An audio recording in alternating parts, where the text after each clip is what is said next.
పిల్లలు మీకు కథ చెప్తాను, వింటారా? నీలు పీలు. మొరహర్ర ఉమాగాంధీ. వర్షం కురిసిన మర్నాడు 2 తీగ విత్తనాలు ఒక్కసారి మొలకెత్తాయి. ఆ నారు మొక్కల తీగలు వేగంగా పెరగసాగాయి.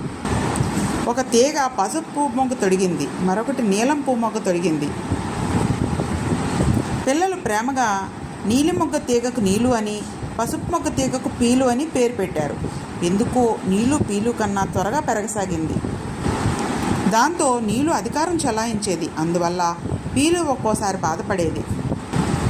పీలుకు కూడా పొడుగ్గా పెరగాలని ఉండేది, కానీ నీలు దాన్ని తొక్కిపెట్టేది.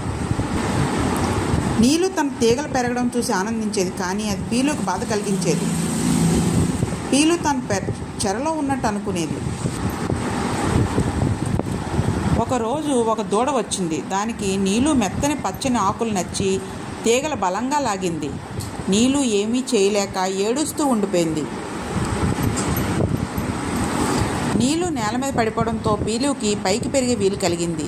పీలు వేగంగా పెరగసాగింది, కానీ తన నేస్తం నీలుని పీలు మర్చిపోలేదు. నీలు పెరగడానికి సహాయపడింది. మునుపు నీలు తన అధికారం చూపించినందుకు ఎంతగానో సిగ్గుపడింది. పీలుయే అసలైన నేస్తమని నీలు తెలుసుకుంది. పీలు నీలుకి చేయందించింది. వాళ్ళిద్దరూ ఎప్పటికీ మంచి స్నేహితులుగా ఉన్నారు. పిల్లలు, మీరు కూడా ఒకరు ఎక్కువ ఒకరు తక్కువ అనే భేదభావాలు లేకుండా అందరూ చక్కగా స్నేహంగా మెలగాలి. పిల్లలు, మీకు ఈ కథ నచ్చిందా? బాగుందా?